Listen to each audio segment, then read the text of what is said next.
अस्सलाम वालेकुम। All out में Naseem Rajput metro one news के तमाम नाजरीन से मुखातिब है।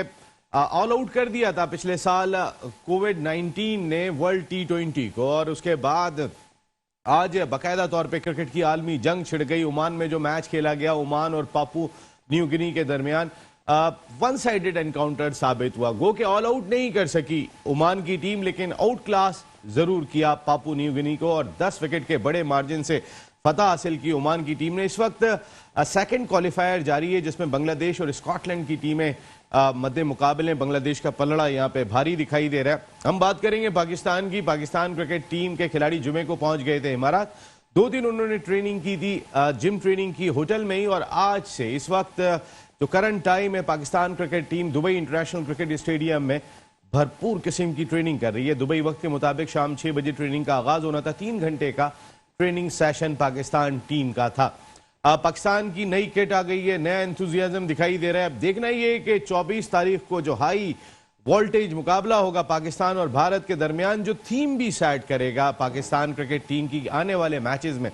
पाकिस्तान टीम खेली कैसा उस मैच में, ये बहुत इंपॉर्टेंट है। हार जीत होती रहती है। गो के हम वर्ल्ड कप में आज तक इंडिया से कोई मैच नहीं जीते, लेकिन हार जीत खेल में होती है। अगर वन साइडेड मुकाबले के बाद खुदा ना खास्ता किसी भी टीम को शिकस्त होती है, इंडिया के चांसेस कम दिखाई देते हैं। वो जरा तगड़ी टीम ऑन पेपर भी और उनकी परफॉर्मेंस भी बताती है, लेकिन अगर कोलैप्स करती है यहाँ पे जो टीम भी, उसके लिए फिर खड़ा होना बहुत मुश्किल होगा, क्योंकि पहला ही मुकाबला पाकिस्तान और भारत के दरमियान है। इसलिए प्रैक्टिस किसी टीम की नहीं होगी, उस दिन कोई भी क्लिक कर सकता है।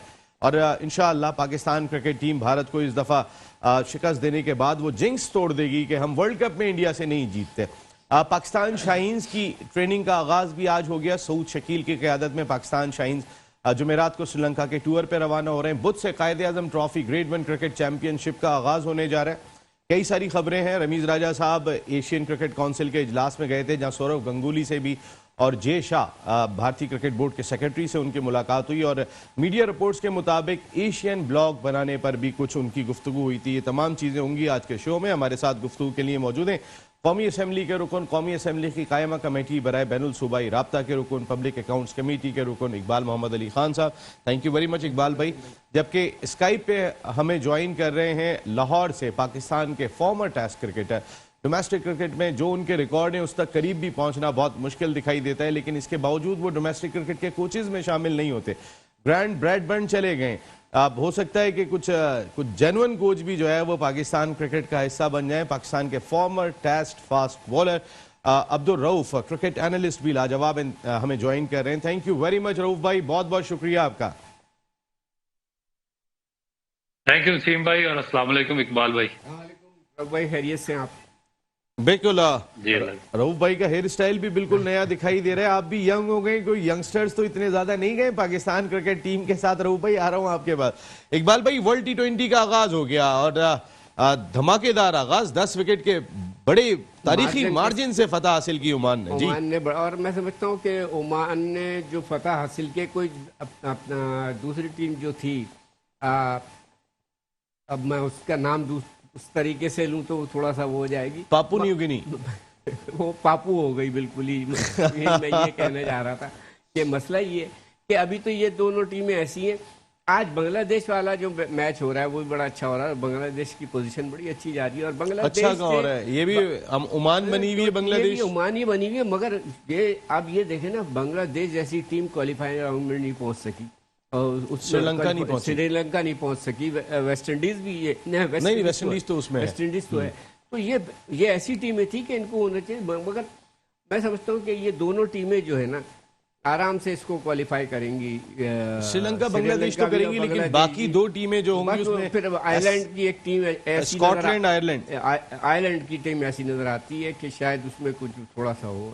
अब ये देखना है कि आगे जाके जब मैचेस होंगे तो उसके बाद ये होगा। अभी आपने बात की थी कि पाकिस्तान अभी तक वर्ल्ड कप नहीं जीता, वो इंडिया से नहीं जीता। मैं और इंशाल्लाह मैं आपकी प्रोडिक्शन को वो कर देता हूँ कि इस दफा पाकिस्तान इंडिया से आपको मैच जीत के दिखाएगा। इकबाल भाई, आपको बहुत सारे लोग ढूंढना शुरू हो जाएंगे। इतना बड़ा हाई वोल्टेज मुकाबला है, इतना पैसा लगा हुआ होगा। जिस तरीके से जो टीम 2 दिन घर पे नहीं रहिएगा, फिर उससे पहले आप जो टीम सिलेक्शन जब हुई थी, जब हमने कहा था कि ये पाकिस्तान की, मैंने रमीज राजा से भी कहा था कि सबसे वर्स्ट टीम सेलेक्ट की है, जिसपे वो थोड़ा सा कि 92 में 92 वाली बात को इससे ना मिलाया, मगर शुक्र है कि चेंजेस हुई हैं, और चेंजेस होने के बाद मैं समझता हूं कि अब जाके कोई बैलेंस आपकी टीम बनी है, और दूसरी टीमें जो, और इंडिया को भी इस बात के ऊपर वो होगा कि वाकई में इस टीम के साथ जरा सा बड़ा तगड़ा होगा, और इंशाल्लाह अभी इंडिया के मैच पे आता हूं, रिजल्ट पता लग जाएगा, हम आप बैठे हुए साथ में देख रहे हैं। और बात होगी इसके ऊपर। अब तो रऊफ भाई आज मस्कत के इंटरनेशनल स्टेडियम में जिस तरीके से ओमान की टीम खेली, 10 विकेट के बड़े मार्जिन से फतह हासिल की, धुएंधार आगाज हुआ है वर्ल्ड T20 का, और 23 से मेन मैचेस जो टॉप 12 होंगे वो खेलेंगे। जी रऊफ भाई। जी बिल्कुल, जिस तरह आपने ओमान की टीम का कहा, तो मेरा ख्याल है कि वहाँ पे जिस तरीके से क्रिकेट फरोग पा रही है, बड़ा खुशाइंद है। क्योंकि इससे पहले आपने देखा था कि यूएई में बहुत ज्यादा क्रिकेट इस तरह चल रही थी, और पाकिस्तान, इंडिया और श्रीलंका से प्लेयर्स ने जाकर वहां पर खेलना शुरू किया था। मगर पीछे कुछ इस तरह के मामला बने जिसमें आप फिक्सिंग के मामला कह सकते हैं, जिससे यूएई की क्रिकेट को बहुत बुरी तरह डिस्टर्ब की है। तो उसके बाद से अब एक जो ओमान की टीम है, एक नई पावर बनकर सामने आई है, और इसमें जो स्पेशली जो पाकिस्तान के लोग हैं या इंडिया के लोग, उन्होंने बहुत ज्यादा वहां पर किरदार अदा किया है। और इस टीम में भी आप देखेंगे पाकिस्तानियों की बड़ी तादाद ओमान की टीम में शामिल है, जिसमें आपको left arm fast bowler Bilal, जिसने बड़ी अच्छी बॉलिंग की है, उसका ताल्लुक KPK से है, और वो यहाँ भी बड़ा अच्छा, वो फर्स्ट क्लास क्रिकेट खेलता रहा, मगर बदकिस्मती से यहाँ पे उसको चांस नहीं मिल सका। मगर आज वो ओमान की जानिब से खेल रहा था, तो बड़ी अच्छी से बॉलिंग की। इस तरह कुछ बैट्समैन है, वो भी बड़ी अच्छी प्राइम फॉर्म है, और ये इनकी जो एक अच्छी चीज ये है कि वहां पर उन्होंने एक प्रॉपर सिस्टम क्रिकेट का सेट कर दिया है, क्योंकि उनकी लीग्स भी चलती रहती हैं, और उसके अलावा एक वनडे लीग उनकी होती है साल में 2 दफा, उसमें भी प्रॉपर उनको प्रिपरेशन का मौका मिलता है, और वो पूरा साल क्रिकेट के साथ ही इन टच हैं। तो मेरा ख्याल है कि ये बड़ा खुशाइंद है कि इस छोटे से खिते में क्रिकेट डेवलप हो रही है, और अगर एक बड़ा क्राउड सामने आ जाता है ड्यूरिंग इस वर्ल्ड कप में, तो ये बड़ा अच्छा हो जाएगा इस खिते में क्रिकेट के लिए। रऊफ भाई, जिस तरीके से मैं वसीम अकरम साहब को भी सुन रहा था, वो भी ये बात कह रहे थे कि लो स्कोरिंग मैचेस एक्सपेक्ट किया जा रहे हैं, क्योंकि ज्यादा मैचेस इमारात में होंगे, जहां हाल ही में IPL खेली गई है, तो स्पिनर्स का बड़ा रोल बता रहे थे कि इस पे, और जो हाई स्कोरिंग मैचेस इतने नहीं होंगे, ये भी उनकी अपनी राय थी। देखिए, मेरा ख्याल है कि जो शारजा में जितने भी मैचेस होंगे वो काफी हाई स्कोरिंग मैच होंगे, क्योंकि जो शारजा की पिच है वो थोड़ी सी हाइट लेती है और बड़ी फ्लैट है। उस पर मेरा ख्याल है कि काफी ज्यादा रन होंगे, 200+ रन आपको जीतने के लिए करना पड़ेगा। मगर जो आपके मैचेस अबू धाबी में होंगे या दुबई स्टेडियम में होंगे, तो उसमें लो स्कोरिंग एक तो मैचेस होंगे, और दूसरा उसमें एक तो पिच का बिहेवियर चेंज होगा, थोड़ा सा स्लो होगा, और दूसरा उस पर ब्रेक भी लेगी, क्योंकि टूट फूट का शिकार हो जाएगी, और पूरा दिन की गर्मी के बाद उसको मेंटेन करना पिच को बहुत मुश्किल हो जाता है। तो ये जो अबू धाबी और ये जो अबू धाबी, ओमान और जो दुबई के वेन्यू है, यहाँ पे मेरा ख्याल है कि ब्रेक होगा और थोड़े लो स्कोरिंग मैच होंगे, और यहाँ पर बैट्समैन पर बहुत बड़ी रिस्पॉन्सिबिलिटी होगी कि वो अपने टीम को एक एस्टेब्लिश टारगेट तक पहुंचाएं, ताकि उसके बॉलर्स उसको डिफेंड कर सकें। इकबाल भाई, इससे कहीं ना कहीं कुछ एज पाकिस्तान को मिलता है, अगर जिस तरह लो स्कोरिंग मैचेस की बात हो रही है, अगर ओपनर वैसे तो फखर को करनी चाहिए, अभी मैं रऊफ भाई से भी पूछूंगा, मेरी अपनी जाती राय है, लेकिन बाबर और रिजवान जिस तरह की बारी रहते हैं, अगर स्लो पिचेज हैं, लो स्कोरिंग मैचेस हो रहे हैं, देन शुएब मलिक की सूरत में, हफीज की सूरत में आपके पास एक्सपीरियंस भी आगे मौजूद है। नहीं, मैं नहीं समझता कि फखर को ओपन करा जाए, क्योंकि इतना बड़ा मैच है और फखर अभी उसकी वो फॉर्म नहीं लगी हुई है जो कि वो होनी चाहिए। और लेकिन इकबाल भाई, फखर का अपना एक इम्पैक्ट तो है ना, देखिए ना, कुछ खिलाड़ी होते हैं जिनकी परफॉर्मेंस होती है कुछ टीमों के खिलाफ। उसमें एक चीज यही है कि उसको आप ये समझते हैं कि दुनिया के हर बॉलर जो है उसको समझ जाते हैं कि कहाँ पे उसको आउट करना है, इस तरीके से जो भी है, तो उसको थोड़ा सा मैं कि ये जो दोनों का पेयर है रिजवान और बाबर का, ये इसी तरीके से चलाएं, तो मैं ये समझता हूँ कि शायद पहला मैच जो है सरफराज को खिला देगी। एक इसके लिए आपके लिए बैट्समैन की वो हो जाएगी। और जिस तरीके से कल मैं देख रहा था, फखर को ना खिलाएं, मैच ही ना खिलाएं। कहाँ कल जो जिस तरीके से प्रैक्टिस दिखाई जा रही थी बॉलिंग की, और स्प्लेंडर खड़ा वहाँ पे वो कर रहा था, और वो यॉर्कर पे जोर दे रहे थे, और सरफराज जो है ना, देखा होगा आपने भी, जी जी, लाहौर में जो थी है, लाहौर की ट्रेनिंग, जी वही तो उसको जो है ना, कि अगर एक बैट्समैन एक्स्ट्रा खेल जाएगा तो आपके लिए, अगर फखर खेलता है तो फखर की 20, हाँ आपकी बात सही है, या तो ओपन खिलाओ उसको, फिर तीसरे चौथे नंबर पे फिर वो नहीं है, फिर उसके पास चांस नहीं रहता कि आपने उठा के जो जिस तरीके से वो खेलता है वो उसके लिए फिर एक प्रॉब्लम खड़ी हो जाएगी। तो मैं नहीं समझता कि इसको, अगर आज आपने रऊफ भाई ने भी देखा होगा कि ओमान की विकेट हल्की सी ग्रीन नजर आई है, ग्रीन थोड़ा सा उसके अंदर वो था जिसकी वजह से, जहाँ लो स्कोरिंग का जो आपने बात कही ना, अगर पाकिस्तान का इंडिया का मैच लो स्कोरिंग के ऊपर हुआ तो फिर बड़ा सोचने का पड़ जाएगी कि दोनों टीमों को कोई भी होगी, मैं समझ। और इंडिया को एक एज, अभी तो आप कह रहे हैं पाकिस्तान जीत रहा है, मैं ये तो परेशानी की क्या बात है? नहीं देख, परेशानी इंडिया को एक एज है, उनके पास स्पिनर्स भी है और उनके पास दो, जो बुमराह जो है ना, उसको अगर आपने 4 ओवर उसको जो है ना जरा संभल के खेलना पड़ेगा आपको, कि वो एक ऐसा बॉलर है कभी भी कहीं पे भी अपसेट कर सकता है। वो शामी है, भुवनेश्वर है, शामी ऐश्वर्य है, तो उनके पास जो बॉलिंग साइड भी और फिर बैलेंस बिल्कुल जो है ना, बैटिंग इंडिया की टीम ज्यादा बैलेंस दिखाई देती है। रऊफ भाई, जो अभी इकबाल भाई ने बात की, अभी तक बाबर आजम ने जैसे जाने से पहले बात की थी कि मैं और रिजवान ही ओपन करेंगे, क्या ये करना जरूरी थी? मेरी अपनी जाती राय में कि भाई अगर फखर भी बैठे हुए हैं तो आप अपनी हिकमत अमली बताने की पहले से क्या जरूरत है? वो जवाब ये भी दे सकते थे कि चांसेस यही है, लेकिन हम देखेंगे वहां जाके कि फखर, उन्होंने एकदम से जवाब दिया कि मैं और रिजवान करेंगे। तो ओपन वैसे करनी किसको चाहिए अगर फखर मौजूद है टीम में against India? Champions trophy century भी आपके जहन में होगी। देखें नसीम भाई, मेरा ख्याल है कि इस at the nick of the time it's too late कि अगर ये थोड़ी सी चेंजिंग करते हैं, क्योंकि पिछले 2-3 साल से जो साबका मैनेजमेंट थी उसने तैयार किया हुआ इसको बाबर को और रिजवान को, और मेरा ख्याल है कि थ्रू आउट इस वर्ल्ड कप में यही दोनों ओपन करेंगे। और इसमें मेरा ख्याल है कि वो जो अगर इन्होंने जेन्युइन ओपनर्स के साथ जाना था तो इनको पहले 2 साल पहले प्रिपरेशन शुरू कर देनी चाहिए थी शर्जील या फखर के साथ।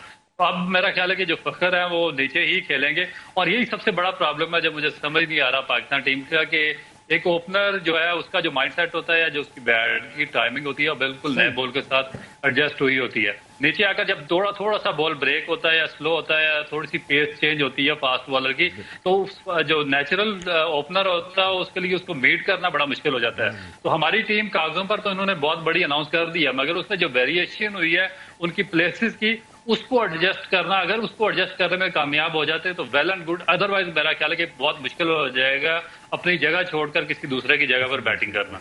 रऊफ भाई, लेकिन फिर इसको बैलेंस किस अंदाज से किया जाए? अगर आप शोएब मलिक को लास्ट मोमेंट के ऊपर टीम में इन किया जाता है, एक्सपीरियंस उनके पीछे लगा हुआ है, सरफराज अहमद लास्ट मोमेंट पे अगर इन हो जाते हैं, हैदर अली यंगस्टर हैं वो लास्ट मोमेंट पे इन हो जाते हैं, हफीज ऑलरेडी टीम के अंदर मौजूद हैं, देन किस तरीके से, मेरे ख्याल में तो अगर वो दोनों हैं तो फिर फखर की जगह तो नहीं बन रही, ये 4 आ रहे हैं मिडिल ऑर्डर में।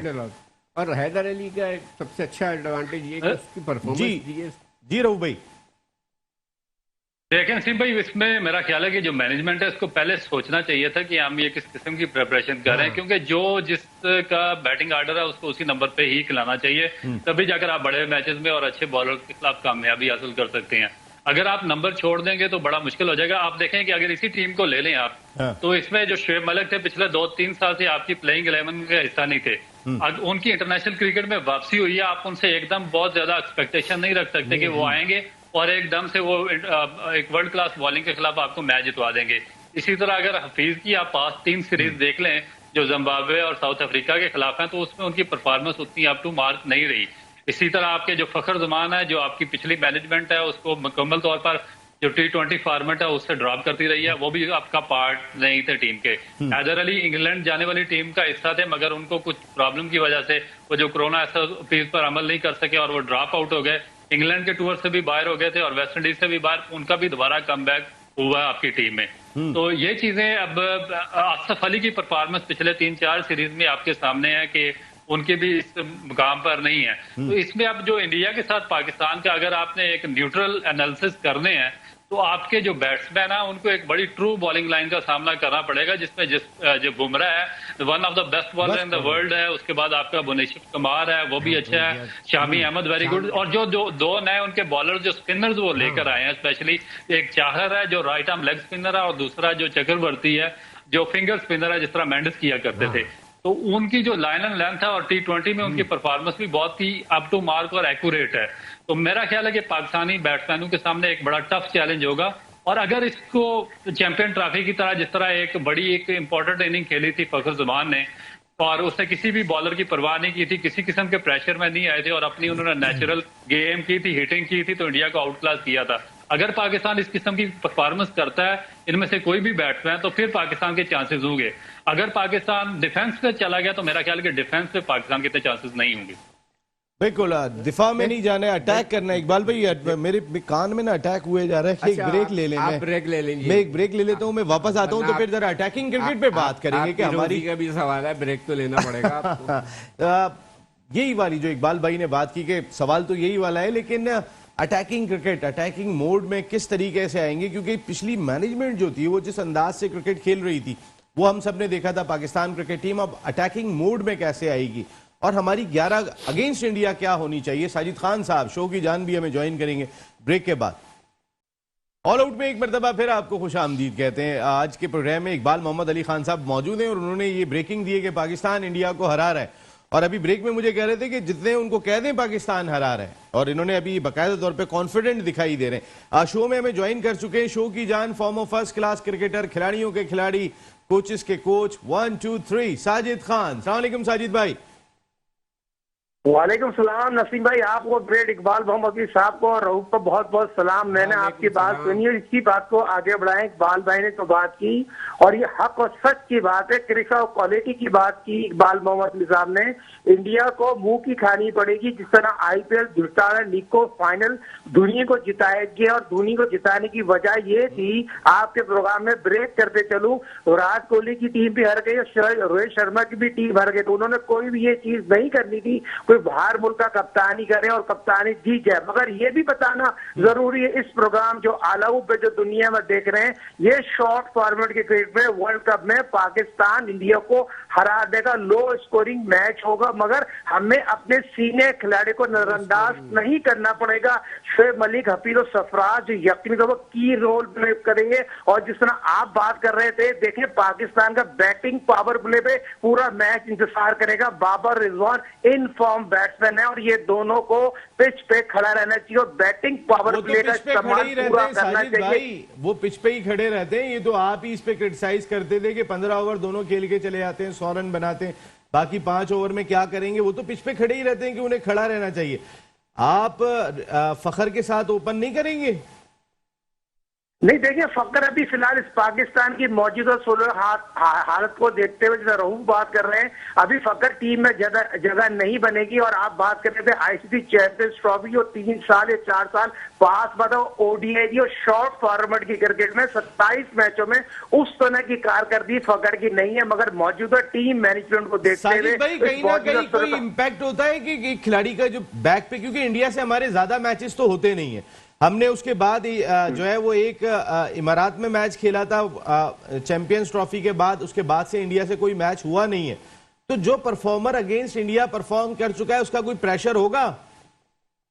जुए का प्रेशर है, सबसे आसान जुआ है दुनिया में, सबसे बड़ा जुआ खेला जाएगा 24 तारीख को। यकीनी तौर पर दुनिया क्रिकेट की तारीख का सबसे बड़ा मैच, जो जुआरियों का सबसे बड़ा मैच होता है, उस पर कोई भी हाइड नहीं। वर्ल्ड कप का फाइनल से पहले फाइनल होगा, ये यकीनी तौर पर ये भी बताना इकबाल भाई तो कह रहे हैं पाकिस्तान जीत रहे हैं।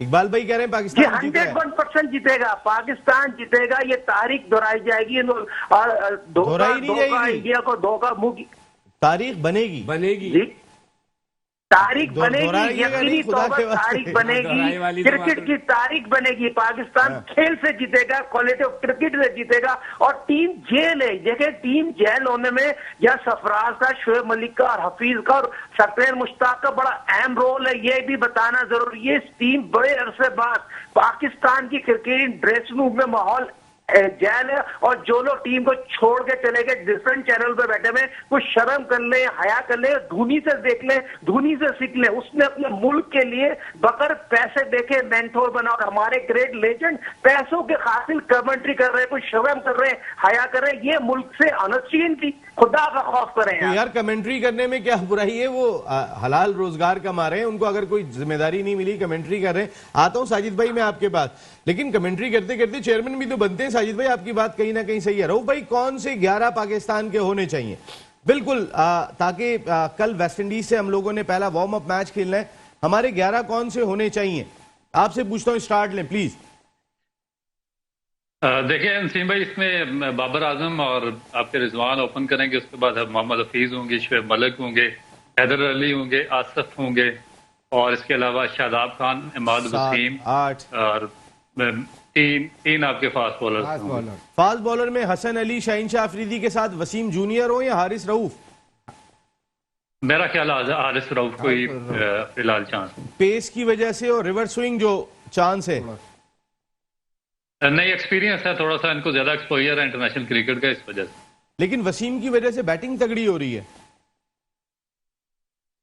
देखिए अगर वसीम तक बैटिंग आ गई तो फिर क्या कह सकते हैं आप। मेरा नहीं ख्याल कि सही बात कही है। इतनी जल्दी उनको चांस देंगे। अभी इतनी जल्दी नहीं मिलना चाहिए। इकबाल भाई आपकी राय चाहूंगा, आपके 11 कौन से हैं? मैं बिल्कुल रहूं। आसिफ अली होंगे आपकी टीम में? मेरे टीम में आसिफ अली, वो तो पता नहीं किसकी पर्ची है, मैं तो पहले से कहता चला आ रहा हूँ, मगर अगर आसिफ अली होते तो फिर उनको अपना गेम खेलना पड़ेगा। और वो तो अपने ही खेलते हैं, आउट हो जाते हैं, उसमें क्या है? देखिए अगर लो स्कोरिंग गेम हो गया तो फिर पाकिस्तान के लिए बड़ी मुश्किल हो जाएगी, ये बता दूं। क्योंकि जब तक के 170-80 का जो टारगेट होगा ना, वो मैच होगा तो फिर मैच लो में मजा स्कोरिंग जब मैच ही है। आएगा। लो स्कोरिंग अगर 140, 30-40 के ऊपर, 50 के ऊपर, तो फिर आपके लिए इतना तो अगर पिच ऐसी लग रही है जहां स्पिनर्स के लिए बहुत कुछ मौजूद है और ज्यादा हाई स्कोरिंग मैच नहीं लग रहा, तो क्या आसिफ अली की जगह सरफराज ला सकते हैं कि अगर फंसेगा मैच वहां पे स्पिनर्स को खेलने का? ये बड़ी अच्छी बात कही है। देखिए आसिफ अली की जगह सरफराज को लाने का मकसद ये होगा, सरफराज के अंदर एक चीज ये है कि वो अपने एक ओवर में 5-6, 8 रन कर लेता है वो। तो अगर आसिफ अली तो हार्ड हिटर है, अगर कोई 1-2 बॉल के ऊपर ही वो हो गया तो ये चांस रहता है कि ये प्लेयर खड़ा रह सकता है कि आखिर तक 2-4 ओवर रह गए तो उसके अंदर 20-25 रन का इजाफा हो सकता है इसकी। तो मैं समझता हूँ कि सरफराज को कहीं शायद अगर ये तो आप ये तो किस के देखने का होगा कि होता भी है कि नहीं है, कौन खेलता है, मगर इसमें लो स्कोरिंग के अंदर मैच फिर मजा नहीं आएगा। मैं समझता हूँ आवाम देखने वालों को भी मजा नहीं आएगा, फिर वो मैच वो नहीं होगा। मैच हो तो तगड़ा मैच हो। और देखें कि अब इनको जो है ना पहला मैच है और बिल्कुल खुल के चढ़ के खेलेंगे तो जब जाके मैच देख, अगर आपने शुरू के अटैकिंग क्रिकेट खेलो, चढ़ के आओ, अटैकिंग के ऊपर बिल्कुल ये बहुत ही इंपॉर्टेंट हारे या जीते आप अटैक होके करें। ये बहुत इंपॉर्टेंट है कि हम मैच खेले कैसा अगेंस्ट इंडिया, वो हमारी थीम सेट करेगा थ्रू आउट वर्ल्ड T20 के लिए, क्योंकि न्यूजीलैंड, अफगानिस्तान और भी कई सारे मैचेस खेलने। साजिद भाई आपके 11 जानना चाहूंगा मैं। कल वेस्ट इंडीज के खिलाफ जो राउंड मैच है उसमें मेरा ख्याल है कि वो 11 खेलने चाहिए जो अगेंस्ट इंडिया आपने उतारने हैं। जी साजिद भाई। जैसे नसीम भाई यकीनी तौर पर जैसे रहू बात कर रहे हैं, एक बारे में बात करें, इसको आगे बढ़े। 2 मैचों में आपके पास है, एक वेस्ट इंडीज और साउथ अफ्रीका, उसमें डिसाइड कर लेंगे। अगर पहले मैच में अगर सरफराज नहीं खेलता तो दूसरे मैच में साउथ अफ्रीका इनको खिलाना पड़ेगी और उसी पिच पे खिलाएंगे जिसमें IPL का फाइनल खेला गया। लो स्कोरिंग मैच होगा, उसमें कोई भी 2 राय नहीं है। इस पिच में जान नहीं है, स्क्वायर पे जान नहीं है। आप जितनी भी बातें कर रहे हैं, मगर हाई स्कोरिंग मैच नहीं है पहला मैच, यकीनी तौर पर लो स्कोरिंग मैच है। और पिच भी वही है जिसमें IPL का फाइनल खेला गया था, धोनी को जिताया गया था। खुला 13 लोगों से आपने मैच खेलना। ICC वर्ल्ड कप का 24 तारीख को मैच, 13 होंगे, 11 वो, 2 एम्पायर। ये भी आपको बताना जरूरी है। एम्पायरिंग भी इन्होंने हाईजैक की होगी, खिलाड़ी के साथ खेलेंगे और यहाँ पर नस पे काबू पढ़ना पड़ेगा। और जो मेरे 11 टीम है, यानी आप रिजवान और बाबर, हफीज, शुएब मलिक और आसिफ की जगह सरफराज खेलेगा और 2 फास्ट बॉलर खेलेंगे, 3 फास्ट बॉलर नहीं खेलेंगे। ये भी बता दूं, हसन और शहीनशाह अफरीदी खेलेंगे, 3 स्पिनर खेलेंगे। तो ये चीज भी बताना जरूरी है। 5 बॉलिंग पूरी खेलेगी, 6 बैट्समैन से पाकिस्तान जाएगा। आसिफ और ना वसीम खेलेगा, ये भी आपको बता दूं। और 12वें में हो सकता है हारिस रऊफ को खिला दें, क्योंकि वो 140, 145 पेस से खेलेगा, बॉलिंग करता, तो ये चांस भी आपके पास है। मगर जो 2 साइड मैचों में आपके जो 24 तारीख वाले मैच की टीम डिसाइड हो जाएगी और दोनों में से अगर पाकिस्तान को ये इंडिया को हराना है तो सरफराज और हफीज और शुएब मलिक का बड़ा अहम रोल होगा। और आप बात करें हैदर अली चौके छक्के वाला प्लेयर है। ये चौके छक्के की पिच नहीं है मेरे भाई, सिंगल डबल और पिच पे स्टे करना, रिवर्स स्वीप की जगह नहीं है। यहाँ पर जो पिच पे खड़ा होगा, इस टीम को लेके चलेगा, वो यकीनी तौर पर टीम जिता सकती है। बिल्कुल ठीक है। रऊफ भाई, अभी साजिद भाई ने बात की कि स्पिन ट्रैक होंगे। साजिद भाई के भाईजान को भी आज मैं सुन रहा था, वो भी ये बात कह रहे थे कि स्पिनर्स राज करेंगे, यहाँ पर स्पिनर्स का बड़ा रोल होगा। तो 3 स्पिनर्स के साथ जाना बेहतर होगा या हारिस रऊफ के साथ ही आप स्टिक करेंगे? क्योंकि ऑलरेडी अगर 2 स्पिनर आपने जैसे बात की कि नवाज क्यों नहीं, मैं वैसे आपसे जानना चाहता हूं रऊफ भाई, नवाज क्यों नहीं? नवाज बैटिंग भी जरा तगड़े, इमाद की परफॉर्मेंस रिसेंट पास में इतनी बेहतर रही नहीं है और शादाब की भी नहीं रही है। जी देखिए इमाद में देखिए मेरा नहीं ख्याल कि इंडिया के खिलाफ जी रऊफ भाई जी मेरा नहीं ख्याल कि मेरा इंडिया के खिलाफ आपको 3 स्पिनर्स के साथ जाना चाहिए। इंडिया के खिलाफ चाहे जिस तरह की भी पिच है, चाहे ब्रेक है या जो भी है, टर्निंग है या स्लो है, आपको 3 फास्ट बॉलर के साथ ही जाना पड़ेगा। क्योंकि अगर आप स्पिनर तक गेम ले आए तो फिर मेरा ख्याल है कि बड़ा मुश्किल हो जाएगा कि इंडिया आपको चांस दे। अगर आपने मैच जीतने के लिए जाना तो आपको अर्ली ऑन ब्रेक थ्रू देना पड़ेगा। आपको रोहित शर्मा को, कोहली को और जो राहुल है उनको आउट करना पड़ेगा अर्ली ऑन, तो उसके बाद फिर आप को एडवांटेज होगा। अदरवाइज तो अगर आप नीचे चले गए, ऊपर से आपको फास्ट बॉलर ब्रेक थ्रू ना दे सके, तो फिर मेरा ख्याल है कि अगर 3 छोड़कर 5 स्पिनर भी टर्निंग विकेट पर खिलाएंगे तो इंडिया के लिए इतनी ज्यादा मुश्किल नहीं होगी। ये चीज मुश्किल नहीं होगी, लेकिन हमें स्पिन खेलने वाले हमारे पास शुएब मलिक के आने के बाद, हफीज की मौजूदगी के बाद, अगर लो स्कोरिंग मैच हो रहा है वहां पे सरफराज की यूटिलिटी जिस तरीके की है, तो कहीं स्पिनर्स को खेलने वाले हमारे पास मिडिल में बेहतर नहीं है?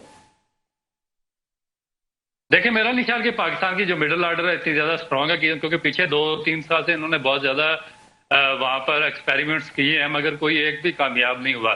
और जो इनका जो सबसे बड़ा प्रॉब्लम ये आ रहा है कि जितने भी इनके पास स्वाय आसिफ अली एक ऐसा है कि जो नीचे मिडिल ऑर्डर पर एक स्टेब्लिश है, या शुएब मकसूद था जो कि at the nick of the time वो बाहर हो गया। अदरवाइज तो जो बाकी हैं वो ओपनर्स हैं और उनकी जो टेक्निक है वो बड़ी डिफरेंट है। और स्पेशली यहाँ पर अगर आपको टेक्निकली अगर साउंड बैट्समैन मिडिल ऑर्डर में नहीं है, जिनको 4-5 सिंगल करके और अपने आप पर बिलीव हो कि एक बाउंड्री हम लगा देंगे और हम मतलूबा एवरेज हासिल कर लेंगे, तो बड़ा मुश्किल हो जाता है। क्योंकि फिर वो हार्ड हैंड्स के साथ ही आते हैं और हार्ड हैंड्स में पाकिस्तान का बहुत ज्यादा नुकसान हो जाता है कि वो हर बॉल को हिट करने की कोशिश करते हैं और आप ना चेज कर सकते हैं और ना अर्ली ऑन बड़ा टारगेट सेट कर सकते हैं। तो ये चीज है, मेरा ख्याल है कि काफी अरसे से पाकिस्तान की जो थिंक टैंक है उनको कंसीडर करनी चाहिए थी कि आपको जो डोमेस्टिक से कोई आपको 2 या 3 अच्छे मिडिल ऑर्डर बैट्समैन मिल जाते, मोहम्मद यूसुफ, यूनुस खान या मिसबा के बाद, मगर अभी तक पाकिस्तान उनको डेवलप करने में नाकाम रहा है। बिल्कुल, इनको डेवलप करने में नाकाम रहा। रमीज राजा मिले सौरव गंगुली से, और आपकी तो बड़ी दोस्ती चल रही है आजकल चेयरमैन के साथ, क्या खबरें हैं अंदर की? नहीं, मैं समझता हूँ कि अच्छी मुलाकात हुई है और इसको होनी चाहिए। देखें बात यही है कि हम जो इंडिया और पाकिस्तान का मतलब ये है कि इस जो खेल को खेल की तरह रहे, सियासत इसके अंदर नहीं आए। और मैं समझता हूँ रवीज राजा ने भी यही बात की होगी कि देखे जी ये अपनी जगह पे है, अगर गवर्नमेंट्स के अगर कोई मसला आता है तो उसको उनके ऊपर छोड़ दें, जो फॉरेन पॉलिसी मेकर हैं वो उनसे साथ, मगर खेल का साथ हमारा जो आपका वो है उसको जारी रहना चाहिए। क्योंकि आपके अवाम भी और हमारे अवाम भी देखें वो यही चाहते हैं कि दोनों ये तो हर क्रिकेट बोर्ड के ऑफिशियल बात करते रहे। रमीज राजा ने नई क्या बात की? नई वाली बात बताएं। नई बात उन्होंने जो उन्होंने ऑफर की थी कि आप एशियन ब्लॉक बनानी, मैं समझता हूँ कि ये इंडिया क्यों बनाएगा एशियन ब्लॉक? इंडिया क्यों बनाएगा एशियन ब्लॉक? इंडिया के ब्लॉक में ऑस्ट्रेलिया, इंग्लैंड, बाकी लोग मौजूद हैं, वो एशियन ब्लॉक क्यों बनाएगा? इससे पहले भी एशियन ब्लॉक बन चुके हैं ना, क्या हुआ? मगर बात वही है कि अगर एशियन ब्लॉक बनाने की अगर बात की है तो उसके ऊपर एक बड़ा कंप्रीहेंसिव आपको पूरा प्लान लेके जाना पड़ेगा। इकबाल भाई थैंक यू वेरी मच, बहुत बहुत शुक्रिया। साजिद खान साहब thank you very much. Abdul Rauf भाई बहुत बहुत शुक्रिया आपका। ऑल आउट का आप हिस्सा बने। पाकिस्तान को ऑल आउट जाना पड़ेगा अगेंस्ट इंडिया। मैच में अभी 5-6 दिन बाकी है, लेकिन इस हाई वोल्टेज मुकाबले पे गुफ्तगू का आगाज हो चुका है। हर जगह पे बात यही हो रही है, इंडिया पाकिस्तान मुकाबला कैसा होगा, कितना तगड़ा होगा, किस अंदाज से टीमें मद्दे मुकाबिल होंगी। And wish you a very good luck. Green shirts है, ठीक है, आपकी कॉम्बिनेशन दोबारा से नया बनाए, लेकिन इतने तो आप तगड़े हैं कि जम के मुकाबला करें और इस कौम को खुशी दें। और वो जो एक जिंक्स बना हुआ है, हम इंडिया को वर्ल्ड कप में नहीं हराते, खुदा के वास्ते इसको तो तोड़ दें। या नसीम राजपूत अपनी पूरी प्रोडक्शन टीम के साथ चाहता है इजाजत, जिंदगी रही तो फिर अब वर्ल्ड कप की ट्रांसमिशन के साथ आपसे फिर मुलाकात होगी। टिल देन अल्लाह ने के बाद।